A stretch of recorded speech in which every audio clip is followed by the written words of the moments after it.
नमस्कार मित्रमैत्रिणींनो, जर तुम्हाला आपल्या चॅनलवरच्या कथा आवडत असतील तर लाईक करत जात जा आणि चॅनलला सबस्क्राईब करून बाजूची घंटी दाबा आणि ऑलवर सेट करा.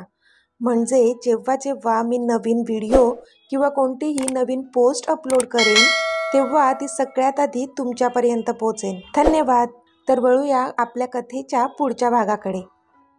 Ronnie, call her and give me updates. त्याने रॉनीला फोन करून सांगितलं. तसं रॉनी ओके बोलला आणि त्याने तिला कॉल केला. पण नाही, रॉनीचा कॉल पण नव्हता घेतला तिने. तसा अजूनच अमितच्या जीवाला घोर लागला. इतकी अस्वस्थता फील करत होता तो की त्याला आता काहीच सुधरत नव्हतं. Ronnie, take the car, I want to see her. Amit बोलला आणि ताड पावलं टाकत बाहेर पण निघून गेला. बट बॉस, रॉनी काही बोलणार त्याआधीच अमित बोलला. We are going to her home right now. Amit बोलला आणि गाडीत जाऊन बसला. तसा मग रॉनी पण त्याच्या पाठीपाठी गेला आणि गाडीत बसला. आता पुढे. मिस्टर राज्याध्यक्ष, आम्हाला तुमच्याकडून अशी अजिबात अपेक्षा नव्हती, शर्वीचे डॅड बोलले. मिस्टर शर्मा, आपण ह्यामध्ये काहीच नाही करू शकत. तो सर्वस्वी अमितचा निर्णय आहे, राम बोलले. पण मिस्टर राज्याध्यक्ष, अमितने एकदा नाही तर 2 वेळा एंगेजमेंट मोडली आहे. तुम्ही जरा शर्वीच्या मनाचा पण विचार करून बघा, मिस्टर शर्मा बोलले. शर्वीने कधी कोणाचा विचार केला का? ती फक्त स्वतःचा विचार करते. त्या दिवशी पण माझ्यावर इतकं मोठं संकट आलं होतं ज्याच्यातून ती मला वाचवू शकत होती, पण नाही, तिने तेव्हा पण स्वतःचाच विचार केला फक्त. मग पुढे जाऊन ती माझ्या मुलाची कितपत साथ देईल ह्याची शंकाच आहे. आणि म्हणूनच आम्हाला तुमची मुलगी माझ्या अमितसाठी नाही पसंत. ह्यावेळी रीमा ठामपणे बोलल्या. त्यावर मात्र मिस्टर शर्मा निरुत्तर झाले आणि तिथून निघून गेले. डॅड, तुम्हाला काय गरज होती राज्याध्यक्ष विलामध्ये जाण्याची? मी माझ्या पद्धतीने सगळं हँडल करणार आहे. मी म्हणाले ना तुम्हाला, शर्वी बोलली. मी माझ्या बाजूने प्रयत्न करून बघितला, बास, मिस्टर शर्मा बोलले. तुम्ही सगळं माझ्यावर सोडा डॅड. अमित राज्याध्यक्ष माझ्याशीच लग्न करेल, ही काळ्या दगडावरची पांढरी रेघ आहे, शर्वी बोलली. तसं झालं तर चांगलंच आहे. अमित राज्याध्यक्षाशी लग्न करून तुझं आयुष्याचं सोनं होईल, मिस्टर शर्मा बोलले. लग्न तर माझं त्याच्याशीच होईल, तुम्ही फक्त बघाच मी काय करते, शर्वी कर्वाने बोलली. मम्मा, आमची रिहर्सल झाली आहे, एकदा करून दाखवू का तुला, जिनू बोलला. जिनू, मम्माला बरं वाटत नाहीये, तिला थोडा आराम करू द्या, आशू बोलली.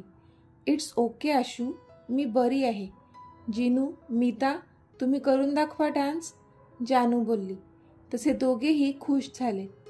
आशूने गाणं प्ले केलं. तसे दोघेही त्यावर त्यांचा डान्सच्या स्टेप्स करून दाखवू लागले.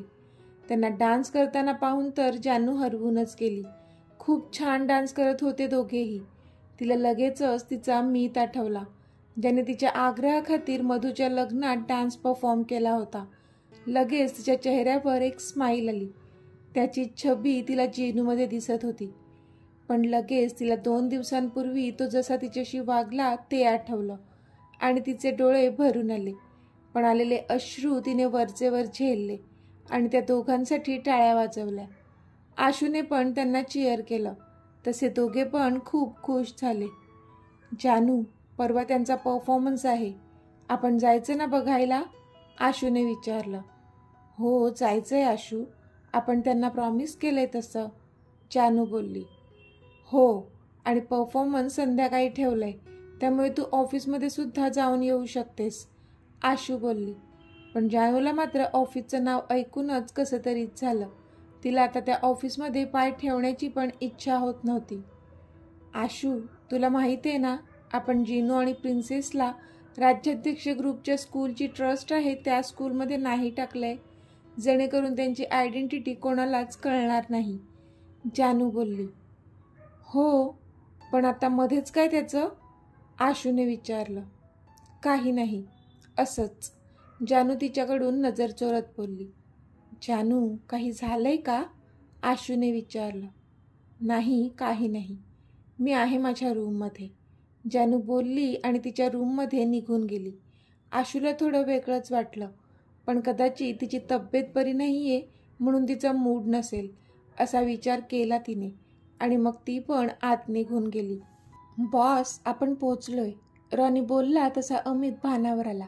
कधीपासून तो गाडीत रेसलेस फील करत होता. ती कशी असेल, फोन पण घेत नाही, बरी तर असेल ना? खूप सारे प्रश्न त्याच्या मनात घुमत होते. इच्छा एकच होती की आता फक्त एकदा ती आपल्याला दिसावी. पण आता तिच्या बिल्डिंगच्या बाहेर पोहोचल्यानंतर मात्र त्याची अस्वस्थता अजूनच वाढली होती. बॉस, मी मॅमना घेऊन येतो, रॉनी बोलला. नो, मी पण येतो, अमित बोलला तसं रॉनी त्याच्याकडे पाहतच राहिला. बट बॉस, रॉनी बोलला. Let's go. अमित गाडीतून उतरला आणि झपझप पावलं टाकत जात होता. तसं रॉनी पण त्याच्या पाठी पळाला. आता ते तिच्या फ्लॅटच्या दाराबाहेर उभे होते आणि क्षणाक्षणाला त्याची धडधड वाढत होती. एकदम वेगळीच फिलिंग त्याला येत होती ह्या क्षणी. रॉनीने डोअरबेल वाजवली आणि इथे अमितचं हृदय तेवढं बाहेर यायचं बाकी होतं, इतका तो अस्वस्थ झाला होता. पण अजूनही कोणीच दार उघडलं नव्हतं. रॉनीने भीतीनेच अमितकडे पाहिलं आणि पुन्हा बेल वाजवली, पण नाही, तरी कोणीच दार उघडलं नाही. तसतशी अमितची हालत खराब होत होती. Call her dam it. आता अमितचा रागीट आवाज आला तसं रॉनीने घाबरून लगेचच तिचा नंबर डायल केला. पण नाही, तिने पुन्हा त्याचा कॉल कट केला. तसा रॉनीला घाम फुटला, कारण त्याच्या बॉसची सध्याची तिच्याशिवाय झालेली हालत तो पाहत होता आणि आता नक्कीच ज्वालामुखी फुटणार होता ह्याची त्याला कल्पना झाली होती. पण नाही, झालं मात्र उलटच. अमित शांत होता. त्याने स्वतःच्या फोनमधून तिचा नंबर डायल केला, पण नाही, त्याचा कॉल पण कट केला होता तिने. आणि इथे अमितने रागातच डोळे कच्च मिटले. लेट्स गो फ्रॉम हिअर, तो एकदम थंडरित्या बोलला आणि मोठी मोठी पावलं टाकत तिथून निघून गेला. रॉनीसुद्धा त्याच्या पाठी गेला. त्याचवेळी इथे त्यांच्या बिल्डिंगच्या बाजूच्या गार्डनमध्ये जानू आणि आशू दोन्ही मुलांना खेळायला घेऊन आले होते. जानूला झाल्या प्रकाराचं इतकं जास्त दुःख झालं होतं म्हणून ती ना कोणाचा कॉल घेत होती आणि नाही कोणाला कॉल बॅक करत होती. बिचारी पूर्णपणे तुटून गेली होती त्याच्या त्या बोचऱ्या शब्दांनी. पण मुलांनी हट्ट केला होता म्हणून ती खाली आली होती आणि नेमकं अमित आणि रॉनी त्याच वेळेला तिच्या घरी गेले असल्यामुळे त्यांची भेट होऊ शकली नव्हती. अमित, आलास तू? तू फ्रेश होऊन ये, मी जेवण वाढते तुला, रीमा बोलल्या. मॉम, मला भूक नाही आहे, प्लीज, तो बोलला आणि ताडताड पावलं टाकत त्याच्या रूममध्ये निघून गेला. मॉम पण त्याला पाहतच राहिल्या, कारण त्यांना खूप डिस्टर्ब वाटत होता तो. पण आत्ता सध्या त्याला काही विचारणं योग्य नाही आहे, आपण नंतर बोलू त्याच्याशी, असा विचार करून त्यांनी त्याला त्याचा वेळ दिला. इथे तो रूममध्ये आला आणि जोरातच त्याने त्याचं ब्लेझर बेडवर फेकून दिलं. टाय लूज केली आणि शर्टचं एक एक बटन ओपन करतच तो बाथरूममध्ये शिरला आणि शॉवर ऑन केलं त्याने. शॉवरचं थंड पाणी अंगावर पडल्यावर त्याचा राग थोडा थोडा शांत होऊ लागला. पण डोळ्यांसमोर सतत त्या दिवशी त्याने तिला झिडकारलेलं, तिने त्याला थोबाडीत मारलेलं, तिच्या डोळ्यातलं ते पाणी, सगळं सगळं जसंच्या तसं त्याच्या डोळ्यांसमोर येत होतं आणि पुन्हा त्याचं मन हलत होतं. हृदयात एक कळ उठत होती. शेवटी कशीबशी आंघोळ करून तो बाहेर आला. आज त्याला जेवायची पण अजिबात इच्छा होत नव्हती. 2 दिवसांपासून त्याने तिला पाहिलं नव्हतं, न तिचा आवाज ऐकला होता, म्हणून बेचैनी क्षणाक्षणाला वाढत होती त्याची. त्या परिस्थितीमध्ये सुद्धा त्याने पुन्हा एकदा त्याचा फोन घेतला आणि तिचा नंबर डायल केला. प्लीज जान, एकदा कॉल घे, मला तुझा आवाज ऐकू दे, प्लीज, तो मनातच बोलत होता. पण नाही, त्याची निराशाच झाली. तिने त्याचा कॉल घेतलाच नाही. तो नाराज झाला, पण तरी त्याने पुन्हा तिला कॉल केला. पण ह्यावेळी मात्र तिचा फोन स्विच ऑफ येत होता. तसा मात्र त्याच्या डोळ्यांतून अश्रूचा एक थेंब खाली पडला. त्याने फोन बाजूला ठेवला आणि तो बेडवर आडवा झाला. आत्ता ह्या क्षणी त्याला तिचा राग येण्यापेक्षा खूप जास्त काळजी वाटत होती तिची. आता त्याला त्या दिवशी त्या दोघांमध्ये झालेला तो इंटेन्स किस आठवत होता आणि त्याचं मन विचलित होत होतं. आत्ता ह्या क्षणी त्याला ती त्याच्या मिठीत हवी होती, पण हे नव्हतं होऊ शकत, जाणून होता तो, म्हणून मग त्याने बाजूची उशी घट्ट छातीशी आवळली आणि झोपण्याचा प्रयत्न करू लागला तो. त्याचवेळी इथे जानू त्या फोनकडे एकटक पाहत होती. तिच्या डोळ्यांना पण धार लागली होती, पण मन खूप घट्ट केलं होतं तिने. त्याचे ते खोचक शब्द नव्हती विसरू शकत ती, म्हणून त्याचा एकही कॉल घेतला नव्हता तिने. आतून तुटून गेली होती. एकच आस होती तिला की तो तिला समजून घेईन, पण नाही. तो तर उलट तिला नको नको ते बोलला होता. अविश्वास दाखवला होता तिच्यावर, ज्याचा तिच्या कोवळ्या मनावर आघात झाला होता. भयंकर त्रास होत होता तिला, जो ती शब्दात सांगू शकत नव्हती. आणि म्हणूनच तिने आता काहीतरी निर्णय घेतला होता. मग डोळ्यातले अश्रू पुसत ती तसाच झोपण्याचा प्रयत्न करू लागली. रॉनी, तू सगळं नीट आणशील ना, की मी पण येऊ सोबत? रीमा बोलल्या. नो मॅम, मी आणेन बरोबर. तुम्ही आराम करा, तुम्हाला आरामाची गरज आहे, रॉनी बोलला. बरं ठीक आहे. मी दुसरं कोणाला सांगितलं असतं, पण ते माझे खूप जुने दागिने आहेत, म्हणून तू तिथेच थांबून ते पॉलिश करून घेऊन ये.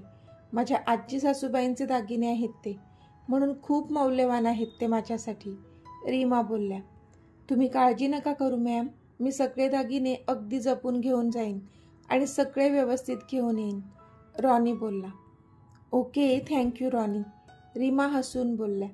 It's my pleasure ma'am, Ronnie पण हसून बोलला आणि ते दागिने घेऊन निघून गेला. रॉनी आता ज्वेलरी शॉपमध्ये पोहोचला होता. ते ज्वेलरी शॉप त्यांचं नेहमीचंच होतं, म्हणून त्याने ते सगळे दागिने तिथल्या मॅनेजरकडे दिले आणि 1 तासात ते पॉलिश करून द्यायला सांगितले. आता 1 तासानंतर मॅनेजरने सगळे दागिने अगदी लख्ख करून परत केले होते. तसं रॉनी त्यांना थँक्यू बोलून तिथून निघून गेला.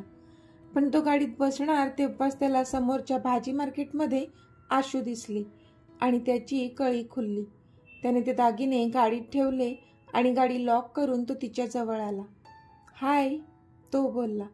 तसं तिने मागे वळून पाहिलं आणि त्याला समोर पाहून ती दचकलीच. तिने एक्सपेक्ट केलं नव्हतं की तिला तो आता इथे भेटेल, पण आतून काहीतरी खूपच खुशीची भावना जागली तिला. तुम्ही इथे? तिने विचारलं. हो, ॲक्च्युली ज्वेलरी शॉपमध्ये होतो. तुम्हाला इथे पाहिलं आणि मग आलो, तो बोलला. काही काम होतं का?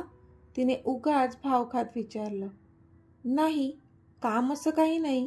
मला वाटलं तुम्हाला भेटावं म्हणून मी आलो, तो बोलला. तसा तिच्या पोटात गोळाच आला. मॅम, मला थोडं बोलायचं होतं तुमच्याशी, तो बोलला. तसे तिचे हार्टबीट्स थोडे फास्ट झाले. काय बोलायचंय? तिने धडधडत विचारलं. मॅम, आपण थोडं दुसरीकडे जाऊन बोलूया का? म्हणजे इथे खूप क्राऊड आहे, तो बोलला. तशी ती थोडी घाबरलीच. हे बघा, मी कुठेही येणार नाही. जे बोलायचंय ते इथेच बोला आणि ते मला मॅम म्हणणं बंद करा आधी. माझं नाव अश्विनी आहे, ती बोलली. तसा हसला तो. आशू म्हणलेलं चालेल का तुला? तो गालात हसत बोलला. तशी त्याच्याकडे आवासून पाहू लागली. हे बघा, ती काही बोलणार त्या आधीच तो बोलला. अश्विनी, अश्विनीच हाक मारेन मी तुम्हाला, तो बोलला. तशी ती शांत झाली. आपण थोडं तिथे त्या बाजूला तरी जाऊया ना, मला महत्त्वाचं बोलायचं आहे, तो बोलला. तशी तिने होमध्ये मान हलवली. बोला, आता काय बोलायचंय? तिने विचारलं. तुला तर माहीतच आहे की बॉस आणि जान्हवी मॅम दोघांचं काय नातं होतं. पण जसे बॉस कोमामध्ये गेले, मॅम त्यांना सोडून गेल्या आणि त्यांनी मानवसोबत लग्न केलं. तुम्हाला कल्पना नाही आहे की बॉस अजूनही मॅमसाठी खूप पॉझिटिव्ह आहेत. खूप प्रेम आहे त्यांचं मॅमवर. पण मॅमचं आता लग्न झालंय, म्हणून ते त्यांच्या फिलिंग्स अडवून ठेवतात, रॉनी बोलला. त्याचं ऐकून आशूला पण वाईटच वाटलं, कारण जानूची साईड पण तिला माहीत होती. ती पण तर रात्र त्याच्यासाठीच झुरत होती आणि अमितची अवस्था पण सेम तशीच होती. म्हणजे दोघेही एकमेकांसाठी खूप झुरत होते. तिला खूपच वाईट वाटत होतं दोघांसाठीही, पण ती ह्यात काहीच करू शकत नव्हती. पण तुम्ही हे सगळं मला का सांगत आहात? तिने विचारलं. हे बघ अश्विनी, जेवढं मी मॅमना ओळखतो त्यांचं पण खूप प्रेम होतं बॉसवर. त्यांनी आउट ऑफ द बॉक्स जाऊन बॉससाठी खूप काही केलं आहे आणि आत्ताही मला त्यांच्या डोळ्यात बॉससाठी फिलिंग्स दिसतात. तू मला फक्त एवढंच सांग की मानव कुठे असतो आणि तो तुमच्यासोबत का नाही राहत? रॉनीने विचारलं तसं आशूने एक आवंढा गिळला. हे बघा रॉनी, मानव आमच्या सोबतच राहत होते, पण त्यांच्या ड्युटीसाठी त्यांना दुसऱ्या स्टेटमध्ये पाठवलंय आणि ते मध्ये मध्ये आम्हाला भेटायला येतात. आशू कसंबसं बोलली. कोणत्या स्टेटमध्ये पोस्टिंग आहे त्याची? रॉनीने विचारलं. आय एम सॉरी, ते मी तुम्हाला नाही सांगू शकत. तुम्ही प्लीज जानूलाच का नाही विचारत? ती बोलली. ओके, तुला नाही सांगायचं आहे तर ठीक आहे, रॉनी चेहरा पाडत बोलला. तसं आशूला पण वाईटच वाटलं, पण ती हतबल होती. जानूच्या मर्जीशिवाय ती कोणालाच काहीच सांगू शकत नव्हती. मी निघते आता, बाय, ती बोलली आणि जाऊ लागली. तोच त्याने तिचा हात पकडला आणि तिच्या हृदयात चलबिचल वाढली. If you don't mind, I will drop you please, तो बोलला. पण त्याच्या विचारण्यात इतका सॉफ्टनेस होता की ती त्याला नाही बोलूच शकली नाही. दोघेही गाडीत बसले आणि रॉनीने तिला तिच्या घरी सोडले. ती गाडीतून उतरणार त्याआधीच त्याने तिला आवाज दिला. अश्विनी. हां, ती आश्चर्याने त्याच्याकडे पाहू लागली. कधीपासून तुला सांगायचं होतं, मी बोलू का? त्याने विचारलं. हो बोला ना, ती बोलली. मी जास्त आडेवेडे घेणार नाही, स्पष्टच सांगतो. मी ज्या दिवशी तुम्हाला पाहिलं त्या दिवशीच मला तुम्ही आवडल्या होत्या, पण तुमची 2 क्यूट मुलं आहेत, तुमची फॅमिली आहे, म्हणून मग मी तो विचार मनातून काढून टाकला. पण मग मला कळलं की तुमचे मिस्टर देशासाठी शहीद झाले आहेत. मला खूप अभिमान आहे त्यांचा, पण मग पुन्हा माझ्या मनात तुमच्यासाठी सॉफ्ट कॉर्नर निर्माण झाला. ह्या आधी मला फक्त एकदाच प्रेम झालं होतं, पण ते एकतर्फी होतं. पण ती मुलगी आता ह्या जगात नाही आहे. तिच्याच आठवणींवर मी एवढी वर्षे जगलो, पण त्यानंतर आत्ता पहिल्यांदा मला कोणीतरी आवडलंय आणि ती तू आहेस. तुझी मुलं आहेत त्यांना मी माझीच समजेन, ती आपली मुलं असतील. मला तुझ्याशी लग्न करायचं आहे. जर तुलाही माझ्याबद्दल काही वाटत असेल तर तू होकार देशील, नाहीतर इट्स ओके. मी समजून जाईन की तू माझ्या नशिबात नाही आहेस. तू हवा तेवढा वेळ घे, मी तुझ्या उत्तराची वाट पाहीन. Bye, take care. रॉनीने जेवढं मनात होतं तेवढं बोलून टाकलं आणि तो तिथून निघून गेला. आशू मात्र आवासून त्याच्याकडे पाहतच राहिली.